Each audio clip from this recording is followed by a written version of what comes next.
ವಸ್ತುನಿಷ್ಠತೆ, ವಿಶ್ವಾಸಾರ್ಹತೆ, ನಿಖರತೆಗಾಗಿ ನೋಡ್ತಾ ಇರಿ ನ್ಯೂಸ್ ಪುತ್ತೂರು, ಜನಮನದ ಪ್ರತಿಧ್ವನಿ. ಶುಭ ಸಂಜೆ.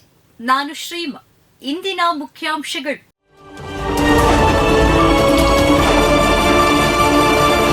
ಅಕ್ಟೋಬರ್ 18ರಂದು ಹಿಂದೂ ಹೆಣ್ಣು ಮಕ್ಕಳ ವಿರುದ್ಧ ನಾಲಿಗೆ ಹರಿಬಿಟ್ಟ ಸಂಜೀವ ಪೂಜಾರಿ ವಿರುದ್ಧ ಹಿಂದೂ ಜಾಗರಣ ವೇದಿಕೆಯಿಂದ ಬೃಹತ್ ಪ್ರತಿಭಟನೆ. ಬಿಲ್ಲವ ಸಮಾಜದ ಹೆಣ್ಣು ಮಕ್ಕಳ ವಿರುದ್ಧ ನಾಲಿಗೆ ಹರಿಬಿಟ್ಟ ಅರಣ್ಯಾಧಿಕಾರಿ ಸಂಜೀವ ಪೂಜಾರಿ ವಿರುದ್ಧ ಹಿಂದೂ ಜಾಗರಣ ವೇದಿಕೆ ಪುತ್ತೂರು ಜಿಲ್ಲೆ ವತಿಯಿಂದ ಬೃಹತ್ ಪ್ರತಿಭಟನಾ ಸಭೆ ಅಕ್ಟೋಬರ್ 18 ಶುಕ್ರವಾರ ಬೆಳಗ್ಗೆ 10 ಗಂಟೆಗೆ ಪುತ್ತೂರು ಶ್ರೀ ಮಹಾಲಿಂಗೇಶ್ವರ ದೇವರ ಗದ್ದೆಯಲ್ಲಿ ನಡೆಯಲಿದೆ. ದಕ್ಷಿಣ ಕನ್ನಡ ಜಿಲ್ಲೆಯಲ್ಲಿ ಒಟ್ಟು 1 ಲಕ್ಷ ಪೂಜಾರಿ ಹೆಣ್ಣು ಮಕ್ಕಳು ಸೂಳೆಯರಾಗಿದ್ದಾರೆ. ಹಿಂದುತ್ವದ ಹುಡುಗರು ಇವರನ್ನ ಸೂಳೆ ಮಾಡಿದ್ದಾರೆ. ಭಜನೆ ಮಾಡಿ ರಾತ್ರಿ ಹೆಣ್ಣು ಮಕ್ಕಳನ್ನ ಮಲಗಿಸುವುದು ಹಿಂದೂ ಹುಡುಗರು ಸಂಜೀವ ಪೂಜಾರಿ ಎನ್ನಲಾದ ಆಡಿಯೋ ವೈರಲ್ ಆಗಿತ್ತು. ಅನ್ಯ ಕೋಮಿನ ನಡುವೆ ಹೊಡೆದಾಟ, ಪೊಲೀಸರಿಂದ ವಿಚಾರಣೆ. ಪುತ್ತೂರಿನಲ್ಲಿ ಅನ್ಯ ಕೋಮಿನ ನಡುವೆ ಹೊಡೆದಾಟ ಸಂಭವಿಸಿದ ಘಟನೆ ದರ್ಬೆಬಳಿಯ ಸಮೀಪದ ಕಾವೇರಿ ಕಟ್ಟೆ ಬಳಿ ನಡೆದಿದೆ. ಕಲ್ಲಡ್ಕ ಮೂಲದ ಹಿಂದೂ ಯುವಕರು ಹಾಗೂ ಕೂರ್ನಡ್ಕ ಬಳಿ ಮುಸ್ಲಿಂ ಯುವಕರು ಜಮಾಯಿಸಿ ಆತಂಕ ವಾತಾವರಣ ಸೃಷ್ಟಿಯಾಯಿತು.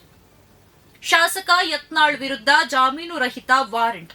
ಸಚಿವ ದಿನೇಶ್ ಗುಂಡೂರಾವ್ ಮನೆಯಲ್ಲಿ ಅರ್ಧ ಪಾಕಿಸ್ತಾನ ಹೇಳಿಕೆ. ಸಚಿವ ದಿನೇಶ್ ಗುಂಡೂರಾವ್ ಅವರ ಪತ್ನಿ ತಬಸ್ಸುಂ ಅವರು ದಾಖಲಿಸಿರುವ ಮಾನನಷ್ಟ ಪ್ರಕರಣಕ್ಕೆ ಸಂಬಂಧಿಸಿದಂತೆ ಬಿಜೆಪಿ ಶಾಸಕ ಬಸನಗೌಡ ಪಾಟೀಲ್ ಯತ್ನಾಳ್ಗೆ ಕೋರ್ಟ್ ನಿನ್ನೆ ಜಾಮೀನು ರಹಿತ ವಾರೆಂಟ್ ಜಾರಿ ಮಾಡಿದೆ. ಅವಹೇಳನಕಾರಿ ಹೇಳಿಕೆ ನೀಡಿದ್ದಾರೆಂದು ತಬಸ್ಸುಂ ದಾಖಲಿಸಿದ್ದ ಖಾಸಗಿ ದೂರಿನ ಸಂಬಂಧ ಬೆಂಗಳೂರಿನ 42ನೇ ACMM court judge KN Shivakumar Yatnal ವಿರುದ್ಧ ಜಾಮೀನು ರಹಿತ ವಾರೆಂಟ್ ಜಾರಿ ಮಾಡಿದ್ದಾರೆ. ಹಿಂದೂ ಸಂಘಟನೆಯ ಮುಖಂಡ ಅರ್ಜುನ್ ಮಾಡೂರಿಗೆ ಅನ್ಯ ಕೋಮಿನ ವ್ಯಕ್ತಿಯಿಂದ ಹಲ್ಲೆ. ಠಾಣೆಗೆ ಆಗಮಿಸಿದ ಬಿಜೆಪಿ ಹಾಗೂ ಸಂಘ ಪರಿವಾರದ ಪ್ರಮುಖರು. ಹಿಂದೂ ಸಂಘಟನೆಯ ಮುಖಂಡರೋರ್ವರಿಗೆ ಕೇರಳದ ಅನ್ಯಮತೀಯ ವ್ಯಕ್ತಿಯೋರ್ವ ಠಾಣೆಯೊಳಗಡೆಯೇ ಹಲ್ಲೆ ನಡೆಸಿದ ಘಟನೆ ಉಳ್ಳಾಲದಲ್ಲಿ ನಿನ್ನೆ ತಡರಾತ್ರಿ ನಡೆದಿದೆ. ಎಸ್ಕೆಬಿ ಟೈಗರ್ಸ್ ಪ್ರಮುಖರಾದ ಶರತ್ ರವರ ಕಾರು ಹಾಗೂ ಕೇರಳದ ಮಂಜೇಶ್ವರದ ವ್ಯಕ್ತಿ ಇವರ ಕಾರು ನಡುವೆ ಅಪಘಾತ ಸಂಭವಿಸಿ ನಂತರ ಉಳ್ಳಾಲ ಠಾಣೆಯಲ್ಲಿ ಮಾತುಕತೆ ಸಂದರ್ಭ ಉಳ್ಳಾಲ ಬಜರಂಗದಳ ಮುಖಂಡರೋರರಾದ ಅರ್ಜುನ್ ಮಾಡೂರ್ ಅವರಿಗೆ ಕೇರಳದ ಅನ್ಯಮತೀಯ ವ್ಯಕ್ತಿಯೋರ್ವ ಠಾಣೆಯೊಳಗಡೆಯೇ ಹಲ್ಲೆ ನಡೆಸಿದ ಘಟನೆ ತಡರಾತ್ರಿ ನಡೆದಿತ್ತು. ಘಟನೆಯ ವಿಷಯ ತಿಳಿಯುತ್ತಿದ್ದಂತೆ ಬಿಜೆಪಿ ಜಿಲ್ಲಾಧ್ಯಕ್ಷ ಸತೀಶ್ ಕುಂಪಲ, ಬಿಜೆಪಿ ಮುಖಂಡರಾದ ಅರುಣ್ ಕುಮಾರ್ ಪುತ್ತಿಲ, ಸಂಘ ಪರಿವಾರದ ಮುಖಂಡರಾದ ಗೋಪಾಲ್ ಕುತ್ತಾರ್, ಪುನೀತ್ ಅತ್ತಾವರ ಠಾಣಾಧಿಕಾರಿಯವರಲ್ಲಿ ಮಾತುಕತೆ ನಡೆಸಿದರು. ಗ್ರಾಮ ದೈವ ಶ್ರೀ ಶಿರಾಡಿ ರಾಜನ್ ದೈವದ ದೈವಸ್ಥಾನ ಅನ್ಯಾಡಿ ಕುದ್ಮಾರಿನ ಆಡಳಿತ ಮಂಡಳಿ ಸಭೆ, ನೇಮೋತ್ಸವದ ಲೆಕ್ಕಪತ್ರದ ಮಂಡನೆ. ಗ್ರಾಮ ದೈವ ಶ್ರೀ ಶಿರಾಡಿ ರಾಜನ್ ದೈವದ ದೇವಸ್ಥಾನ ಅನ್ಯಾಡಿ ಕುದ್ಮಾರಿನ ಆಡಳಿತ ಮಂಡಳಿ ಸಭೆಯು ಆಡಳಿತ ಮಂಡಳಿಯ ಅಧ್ಯಕ್ಷ ಸತೀಶ್ ಕುಮಾರ್ ಕೆಡಂಜಿ ಅವರ ಅಧ್ಯಕ್ಷತೆಯಲ್ಲಿ ನಡೆಯಿತು.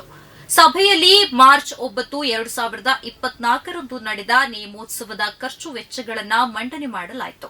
ನೇಮೋತ್ಸವಕ್ಕೆ ಒಟ್ಟು 1,57,679 ರೂಪಾಯಿ ಜಮೆಯಾಗಿದ್ದು 1,38,609 ರೂಪಾಯಿ ಖರ್ಚಾಗಿರುತ್ತದೆ.